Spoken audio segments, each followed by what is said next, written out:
I discovered my wife removes me from all family photos before posting them on social media, leaving only herself and the kids.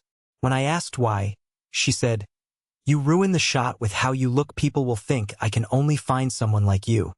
Look, I know I'm not gonna win any beauty contests. At 38, I've got the dad bod that comes with working long hours and grabbing whatever's easiest for dinner. My hairline's been retreating faster than I can chase it, and yeah, I've put on weight since we got married 12 years ago. But finding out your wife thinks you're too ugly to exist in family photos? That hits different. It started about 8 months ago when I noticed something weird. Sarah would take tons of pictures during our weekend trips, family barbecues, birthday parties, normal family stuff. But when I'd check her social media later, I was nowhere to be found. At first, I thought maybe she just preferred candid shots of the kids. Then I started paying closer attention. She'd line us all up for a photo, make sure everyone looked good, take multiple shots. Then later, I'd see her hunched over her laptop with some photo editing program open. The first time I saw her carefully erasing me from our son's birthday party picture, I thought I was seeing things. But no, there was little Jake blowing out candles, Sarah smiling behind him, our daughter Emma laughing in the background, and this weird empty space where I should have been. "What are you doing?" I asked, trying to keep my voice casual. She minimized the screen so fast I almost got whiplash watching it. "Just touching up the lighting," she said, not looking at me. But I'd seen enough. Over the next few weeks, I started noticing the pattern everywhere. Group shots where I'd been cropped out. Family selfies where my face was mysteriously blurred beyond recognition.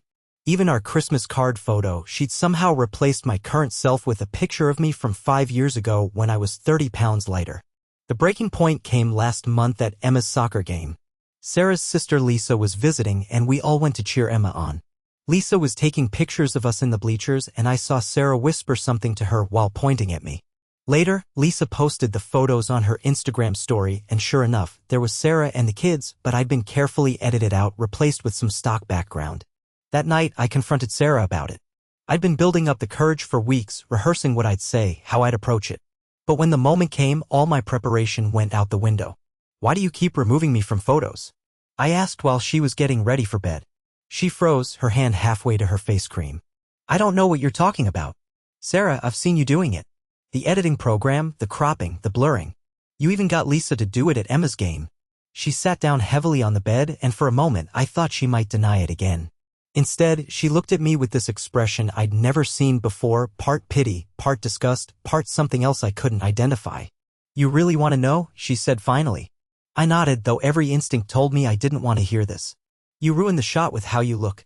People will think I can only find someone like you." The silence that followed felt like it lasted hours. I stood there, trying to process what my wife of 12 years had just said to me. The woman who'd promised to love me in sickness and health, for better or worse, had just told me I was too ugly to be seen with her in public. "Someone like me?" I managed to ask. "Come on, Mark. Look at yourself. Really look. When's the last time you exercised? When's the last time you bought clothes that actually fit? When's the last time you looked in the mirror and thought, yeah, this is someone Sarah would choose to be with?" Each question hit like a physical blow. Because the truth was, I couldn't remember the last time I'd done any of those things. Work had been consuming my life for years. I'd wake up, grab coffee, sit at a desk for 10 hours, come home exhausted, eat whatever Sarah or the kids had made, and collapse in front of the TV. Weekends were for catching up on chores, kid activities, and more work I'd brought home. "I work 60 hours a week to support this family," I said, my voice shaking. "I pay for the house, the cars, the kids' activities, your shopping trips, dash." "And I'm grateful for that," she interrupted. "But money isn't everything. I have friends, Mark. I have a social life. I post pictures because I want to share our happy moments, but I can't. I can't have people seeing me with." She gestured vaguely at me. "With your husband?" She didn't answer, but her silence was answer enough. I spent the next few days in a fog. I kept going to work, coming home, playing with the kids, but everything felt different. I'd catch myself looking in mirrors, really looking, trying to see myself through Sarah's eyes. And honestly, I didn't like what I saw either. The worst part was realizing how long this had been going on without me noticing. I started thinking back to family gatherings, work events, social situations. How many times had Sarah found excuses for me not to be in photos? How many times had she suggested I stay home and relax while she took the kids to social events? Our friend Mike's wife posted a throwback photo from their wedding 4 years ago. There we were, both couples laughing at the reception.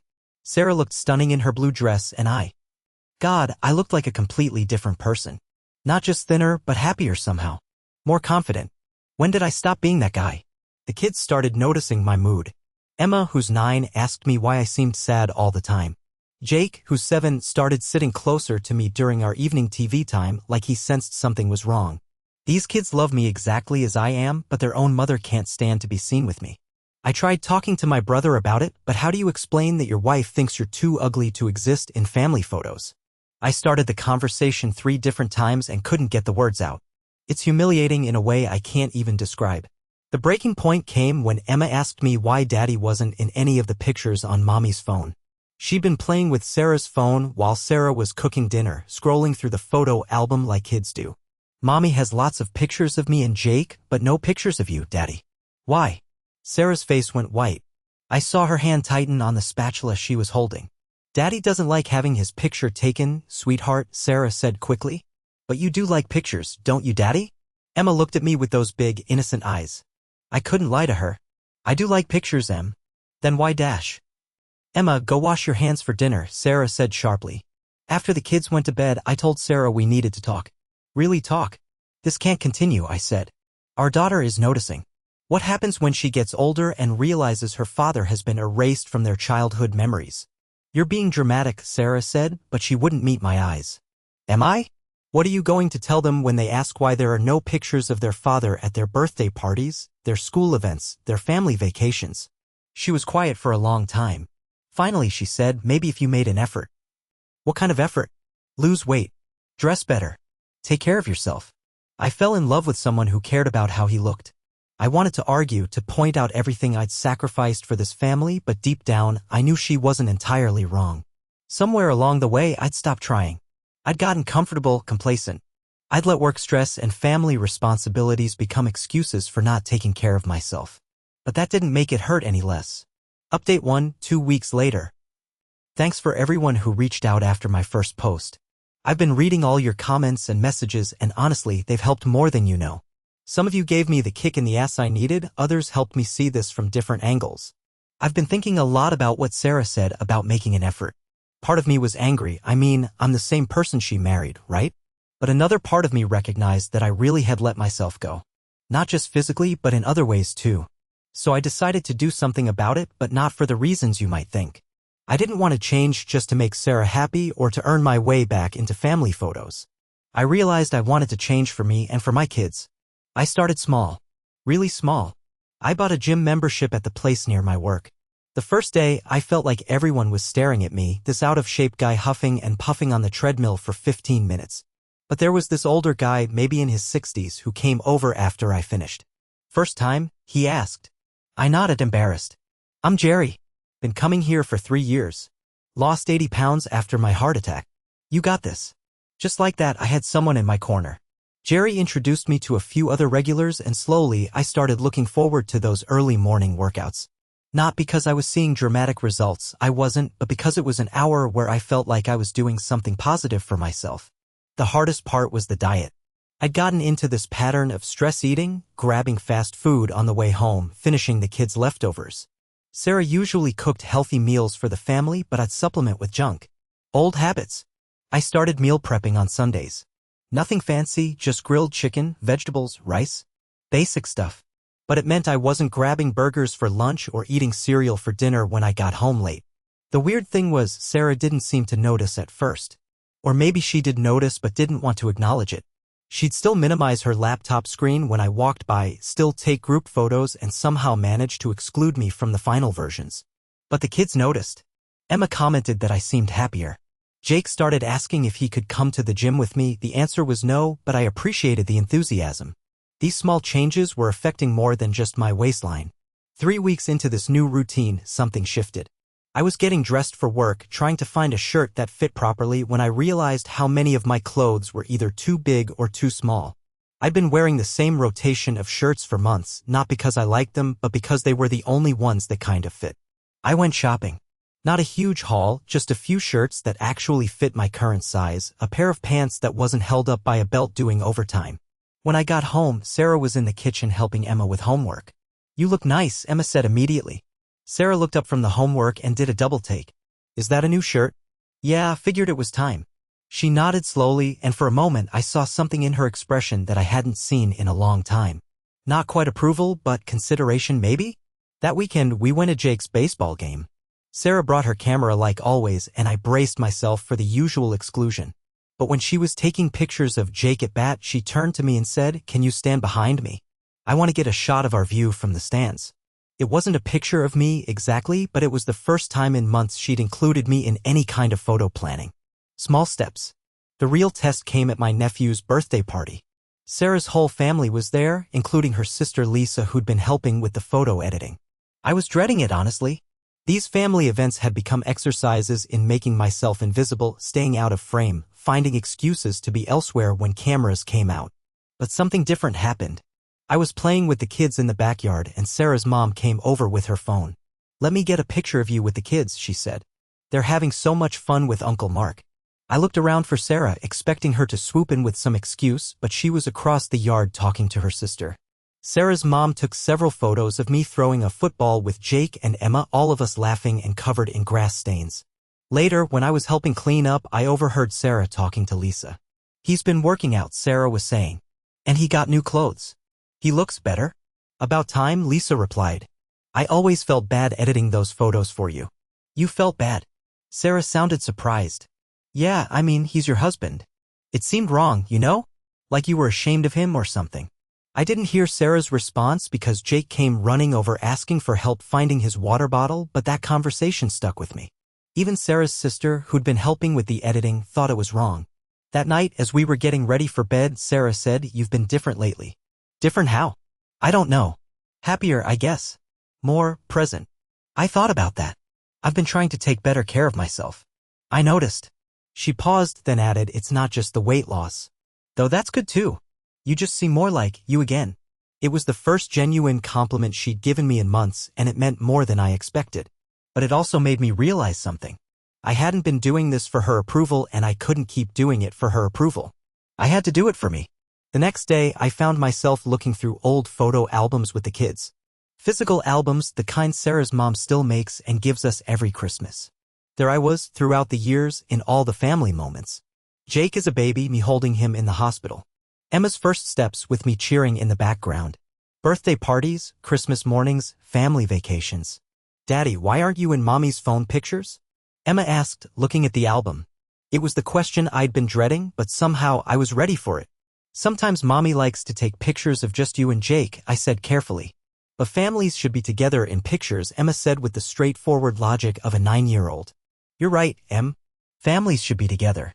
Update 2 6 weeks later. I wasn't planning to post another update, but so much has happened in the past month that I feel like I need to share it. Both for myself and for anyone else who might be dealing with something similar. First, the good news, I've lost 22 pounds. I know that might not sound like much, but it's the first time in years that I've lost weight and kept it off. More importantly, I feel stronger. Not just physically, but mentally.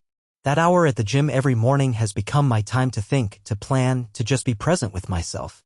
Jerry, the guy I mentioned who became my gym buddy, has become a real friend. We started grabbing coffee after workouts, and he's been honest with me in ways that have been both hard to hear and incredibly helpful. He went through his own marriage struggles after his heart attack, and his perspective has been invaluable. "You can't change someone else," he told me one morning. "You can only change yourself and see how they respond." Sarah has been responding, but not in the way I expected. At first, she seemed pleased with my progress. She started commenting positively on my appearance, suggesting we go out more, even posting a few photos that included me, though these were carefully chosen shots where I looked particularly good or was partially obscured. But as I continued to change, both physically and emotionally, something else started happening. Sarah seemed to be getting more anxious, more controlling. She started criticizing my workouts. "You're spending too much time at the gym, my new clothes, that shirt is too tight, even my improved mood, you seem different, and not in a good way." The turning point came 3 weeks ago at Emma's school play. Emma was playing a tree in the 2nd grade production of The Magic Forest, and she was absolutely adorable. Sarah, of course, was documenting everything with her phone. After the play, Emma's teacher, Mrs. Rodriguez, came over to us. "Emma talks about you all the time," she said to me. "She's so proud of how healthy you've become. She told the whole class about your morning workouts." Sarah's face went tight. "He's still the same person," she said quickly. Of course, Mrs. Rodriguez said, looking confused. I just meant it's nice when kids see their parents taking care of themselves. It sets a good example. Later, as we were walking to the car, Sarah exploded. You're making me look bad, she said once the kids were buckled in and hopefully not listening. How am I making you look bad? Everyone's talking about your transformation like I was married to some slob before. Like I was too shallow to love you as you were. I stared at her. Weren't you? The question hung in the air between us. Sarah didn't answer, but her silence was answer enough. That night, after the kids were asleep, I asked Sarah to sit down with me. I'd been thinking about this conversation for weeks, but I hadn't been ready for it until now. I need to understand something, I said. When you married me, did you love me? Of course I loved you. I still love you. But you were ashamed of me. You couldn't stand to be seen with me. You erased me from our family's visual history. Sarah's eyes filled with tears. It wasn't about love. It was about, I don't know. Standards. Expectations. Whose standards? Whose expectations? She was quiet for a long time. Finally, she said, my friends are all married to successful, attractive men.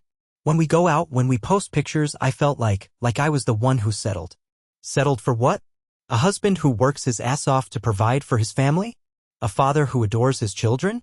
A man who's been faithful and committed for 12 years. It's not about that stuff, she said, frustrated. It's about how things look. How people perceive us. Who are these people, Sarah? Who are these people whose opinions matter more than your husband's feelings?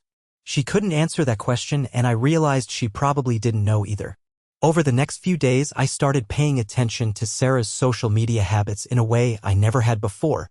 She spent hours scrolling through Instagram, comparing our life to carefully curated feeds of acquaintances and strangers. She followed lifestyle influencers, mommy bloggers, fitness personalities, all projecting these perfect images of perfect families. I also started noticing how she talked about other people. She'd make cutting comments about other couples, other families. Did you see how much weight Jennifer's husband has gained? Or, I can't believe Amy posted that picture, doesn't she see how bad they look together? I realized that Sarah's problem with me wasn't really about me. It was about her own insecurities, her need for external validation, her fear of being judged the way she judged others. But understanding why she did it didn't make it hurt less. And more importantly, it didn't make it okay. Last week, I was helping Emma with a school project about family history. She was supposed to bring in photos showing her family through the years. As we were looking through pictures, Emma made an observation that broke my heart. Daddy, there are lots of pictures of you when Jake and I were babies, but not many recent ones. Did you stop liking pictures? I looked at this beautiful, innocent child who just wanted to share pictures of her family with her classmates, and I realized that Sarah's photo editing wasn't just hurting me. It was confusing our children and distorting their understanding of their own family. That night, I told Sarah we needed to talk. Not about my weight loss, not about my appearance, but about what her actions were doing to our family. Emma wants to bring family photos to school, I said. She's noticed that I'm not in recent pictures. What am I supposed to tell her? We have plenty of pictures with you in them, Sarah said defensively. No, we don't. Not recent ones. Not ones that you've approved of. Our daughter is starting to think something is wrong with me or with our family. Sarah looked uncomfortable. I'll find some pictures for her project. That's not the point, Sarah. The point is that you've been systematically erasing me from our family's documented history because you're embarrassed by how I look. And now our kids are starting to notice. We sat in silence for a few minutes. Finally, Sarah said, I know it's been hard on you. I know it's been unfair. But I don't know how to stop caring about what people think. Then maybe you should talk to someone about that. You mean therapy? She said it like I'd suggested something scandalous. I mean talking to someone who can help you figure out why other people's opinions matter more to you than your family's happiness. Sarah didn't respond that night, but I could see her thinking about it. 2 days later, she came to me with her phone in her hand. I want to show you something, she said. She opened her photo editing app and showed me a folder I'd never seen before. It was labeled Originals and it contained every single photo she'd edited over the past year. All the family pictures with me in them before she'd cropped me out, blurred me, or replaced me with older versions of myself. I saved them all, she said quietly. Every single one. I told myself it was in case I changed my mind, but really, I think I knew what I was doing was wrong. Looking at those photos was surreal. There we were, the real version of our family. Not perfect, not Instagram ready, but real. Happy. Together. Why are you showing me this? I asked. Because I want to change.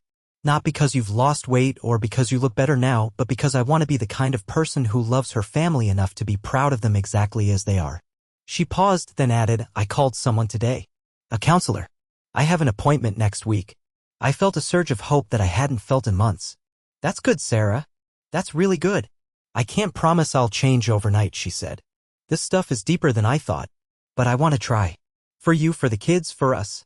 That weekend at Jake's friend's birthday party, something amazing happened. The other parents were taking group photos of all the families, and Sarah not only didn't try to exclude me, she actually made sure I was included. When one of the other moms said, let me get one of just the moms and kids, Sarah said, actually, let's get one with all the parents. The dads should be in the pictures too. It was such a small thing, but it felt huge. Later that night, Emma was looking at the photos on Sarah's phone, with permission this time, and she squealed with delight. Look, Daddy. You're in the pictures. You're in all the pictures. And for the first time in months, I felt like I was. Final update 3 months later. I'm writing this final update because I want to close this chapter of our story and because I think it's important to share how things have continued to evolve. Sarah has been going to counseling for 3 months now. It hasn't been a magic fix. We've had setbacks, difficult conversations, and moments where I wasn't sure we were going to make it through this. But we have made it through, and we're stronger for it. The counseling helped Sarah understand that her need for external validation was rooted in deeper insecurities that had nothing to do with me. Growing up, her parents had very high standards for appearance and social status. Love in her family was conditional on meeting those standards. She'd unconsciously carried those expectations into our marriage. Understanding the why behind her behavior didn't excuse it, but it helped both of us approach the problem with more compassion. Sarah has been working on separating her own self-worth from other people's opinions, and I've been working on rebuilding my own confidence and sense of self. I've lost a total of 35 pounds now, but more importantly, I've gained back parts of myself that I'd lost somewhere along the way. The morning gym routine has become non-negotiable self-care time. I've started dressing better, not to impress anyone else, but because I deserve to feel good about myself. I've also been more intentional about my role as a father and husband. The photo situation has completely changed. Sarah not only includes me in family photos now, but she's also been going back through her social media and posting some of the original versions of photos she'd previously edited. She posted one with a caption that said, "Reposting this with my whole family because families belong together." It was a small gesture, but it meant everything to me. Our kids have noticed the changes too. Emma no longer asks why Daddy isn't in pictures because Daddy is in pictures. Jake has started asking me to take photos of him doing various activities, saying he wants to be like Daddy who takes good care of himself. But the biggest change has been in how Sarah and I relate to each other. We're actually talking now, really talking, in ways we hadn't in years. She's been sharing her insecurities with me and I've been sharing mine with her. We're both learning to be vulnerable with each other again. Last month, Sarah did something that absolutely floored me. She posted a before and after photo of me from when I started my fitness journey with a long caption about how proud she was of my dedication and how much she loved seeing me take care of myself. But then she added something that brought tears to my eyes, though I need to say, I should have been proud to be seen with you at any weight. You've always been an amazing husband and father, and I'm sorry it took me so long to remember that what matters most is who you are, not how you look. The comments on that post were overwhelmingly positive. People shared their own stories of marriage struggles, of learning to love themselves and their partners unconditionally. I realized that our story had resonated with more people than I expected. We're not perfect. We still have bad days, moments of tension, disagreements about parenting and finances, and all the usual marriage stuff. But we're facing those challenges together now as a team instead of as two people who were slowly growing apart. Sarah still goes to counseling, and I've started going too, not couples counseling, but individual sessions to work on my own issues. I realized that I've been using work stress and family responsibilities as excuses for not taking care of myself, and I needed to understand why I'd been willing to accept being treated that way. The gym has become a social outlet for me too. Jerry and I are still workout buddies, and he's introduced me to his whole friend group. For the first time in years, I have friendships that aren't centered around work or kids' activities. I'd forgotten how important that was for my mental health. Emma's school project, the one that started this whole conversation, ended up being really special. She brought in a photo album showing our family through the years, including recent pictures of all of us together. Her teacher later told Sarah that Emma's presentation was one of the most heartfelt of the year because she talked about how much she loved her whole family and how happy she was that we were all in pictures together now. Looking back on this whole experience, I realized that the photo editing was just the symptom of a much deeper problem in our marriage. We'd both stopped seeing each other clearly. Sarah had reduced me to my physical appearance and her perception of how others saw me. I had reduced myself to my role as a provider and had stopped valuing my own worth as a person. The journey back to each other hasn't been easy, but it's been worth it. We're different people now than we were 8 months ago, but we're also more ourselves than we've been in years. For anyone dealing with something similar, whether it's a partner who's ashamed of you or your own struggles with self-worth or a marriage that's lost its way, I want you to know that change is possible.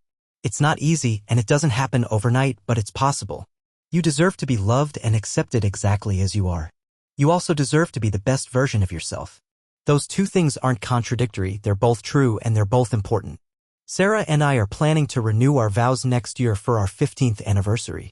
Not because we have to, but because we want to. We want to make new promises to each other based on who we are now and who we want to be together. And yes, there will be lots of photos of that day. All of them will include both of us exactly as we are.